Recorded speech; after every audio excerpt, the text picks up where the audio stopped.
Good morning, students. Today we will be discussing some of the revision concepts in the main memory. The slides are taken from Galvin.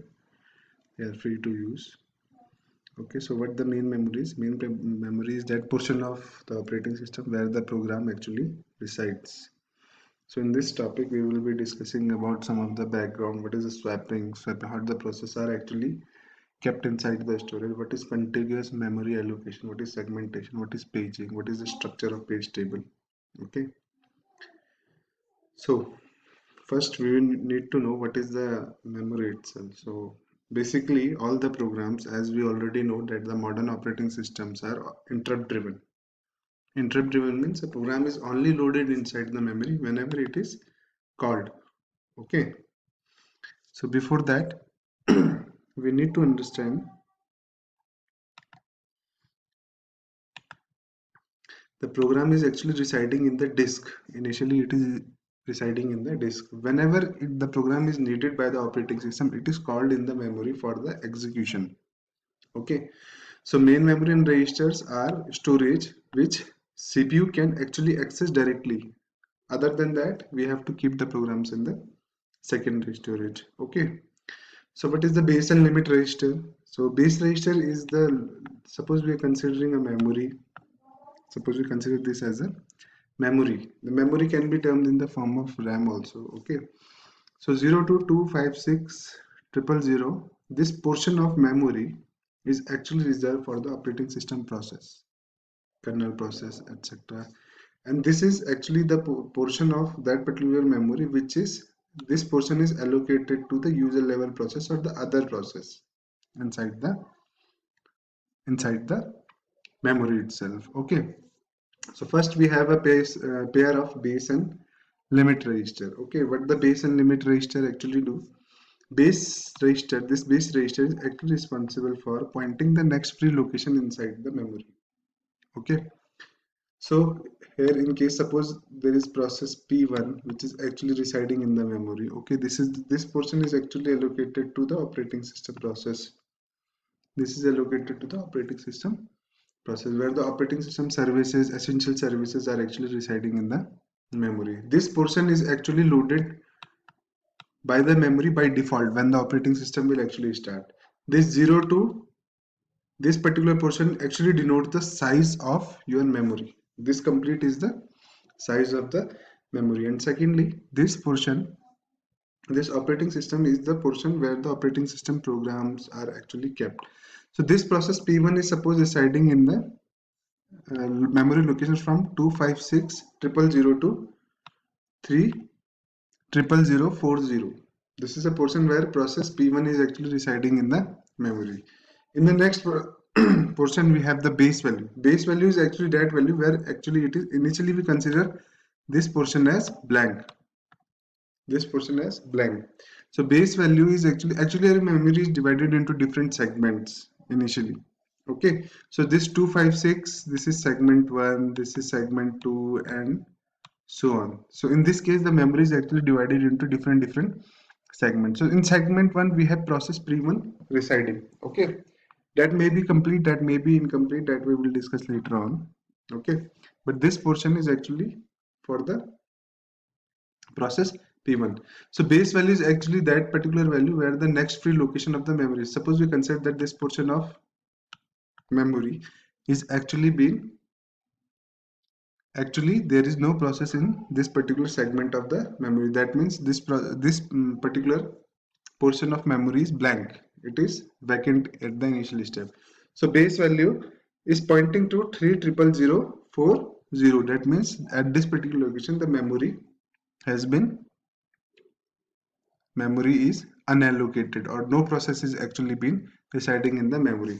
The limit value actually denotes the size of particular segment. Suppose the segment is from 3000400 to 40940. You can easily subtract the value. You will get the value as 120900. So this is the value. This particular portion is the value of that particular segment, size of that particular segment. Okay. Now hardware, there are two types of addresses. First one is the logical address, second one is the hardware address. CPU actually generates the logical address, and this one, the where the programs are actually kept inside the memory, this is actually known as hardware. There we will have hardware address. Hardware addresses. CPU will actually generate the address that is in the form of logical address. So we have to check the base value. So in the previous slide, we will see that whatever address, wherever a new program will actually be allocated inside the memory, it has to be allocated in this particular vacant position. This particular vacant position. Okay. So this particular vacant position, what do you mean by this particular vacant? That its value, whatever the address, the value is, whatever the address that is being generated by the CPU, its value should be greater than or equal to the base value. Value should be equal to or greater than the base value. Next, we will have a check on this particular thing. Whichever address that is actually being generated by the CPU, its value is actually greater than or equal to the base value or not. Next, we have to check the process size. We have the CPU generates address where the process will actually reside, and the process size needs to be matter here. Okay, so what you will be doing is, like, you will check for the CPU, the address generated by the CPU, and the size of the process which is actually being placed in the location in the memory, and the location will actually start from the base value. Okay, like here the location is actually starting from the base value, and in limit value is the size, that particular size of that particular segment. So the process needs to be fit in this particular size. Whatever process, suppose I want process Pn to be allocated to this particular segment, so it should be allocated to this particular size. Okay, so its value should be less than the base plus limit. Base plus limit value is again this one, because limit is this and the base plus limit value is this. So the address should lie inside the this particular range. Okay, so address binding is programs ready on that is brought in the memory from the input queue. Okay, that we already discussed in there. So there are address binding is actually happening in 3 times. First one is compile time, second one is load time, third one is execution time. Okay, that we know.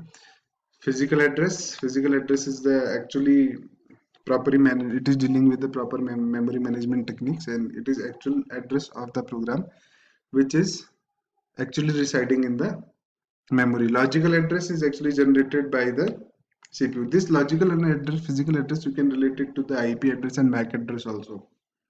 Like MAC address is actually physical address of your computer system, whereas the IP address is basically logical address. It is basically representing your system inside the network. It does not have anything to deal with the data and the type and etc etc. Okay, so memory management is basically dealing with these all concepts that we will see later on. Okay, what is a reallocation register? Reallocation register is basically responsible for allocating the programs inside the memory. Okay, reallocation routine is not loaded until it is called dynamic loading. Better memory utilization, because if you load all the programs inside the memory, whenever the computer system starts, your memory will be occupied by large number of programs, and you will have lesser space for new programs to accommodate inside the memory. Okay, what is dynamic linking? Dynamic linking, what is two types of linking are possible: static linking and dynamic linking. Static linking means system libraries and program codes combined by loader into the program binary image. Dynamic linking means whenever the program has come for execution, it is linked to several objects and several classes inside the operator. What is swapping? Swapping is actually that particular concept. Swapping and sort of we have actually studied in the demand paging. Okay, so this is just a revision lecture. Okay, so swiping means whenever a process is actually called, it is brought in the memory from the execution. From where it will be called? It will be called from the backing storage. So backing storage is your hard disk, your etc. These are the backing storage. Okay, and whenever the process is called and it is loaded inside the memory, it is called swap in. And when the program has process has or program has finished its task, it will be moved back to the secondary storage or hard drive, that is called as swap out. Okay, so system actually maintains a ready queue, which is actually set off.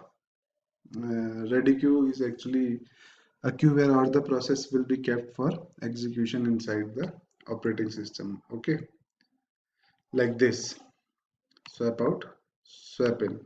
So first, operating system main memory, when the program has finished, is the process P1 has been swapped out. That means process P1 has finished its task, and process P2 stands for swap in. Swap in means a process P2 is called whenever it is needed. So it is, this concept is called swap in.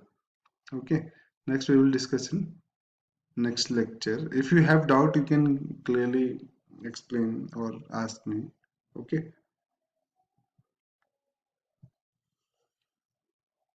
context switching time. So what is the context switch time? Context switch means, this is context switch. Okay, context switch means whenever time between execution, when the process has finished its task and the new process is actually brought inside the memory for the execution. Okay, context switch time can be very high in multiprocess, because we are dealing with multiprocessing and multi-threading kind of environment. So here multiple process will actually come for execution. Okay, so there is a transfer rate, swap out, swap in time. Okay, so we have to keep this swap context switch time as low as possible for better utilization of our CPU and all the concepts. Okay, what is contiguous allocation? So contiguous allocation. Okay, it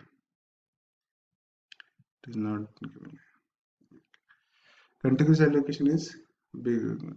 Our main memory is actually divided into first two portions. First one is, like, main memory is usually divided resident operating system, where the operating system programs and user process. Okay, so here we have a memory. It is actually divided into two portions. This one is reserved for the OS. This one is reserved for the OS, and the second portion is reserved for the other system programs. Okay. So what is contiguous allocation? Again, we have the base and limit register that we already discussed. Base and limit register will actually help you to accommodate new process inside the operating system. Okay, this is the reallocation register. Limit value CPU generates logical address. Limit register. Limit register is base plus limit that we have discussed in the previous example.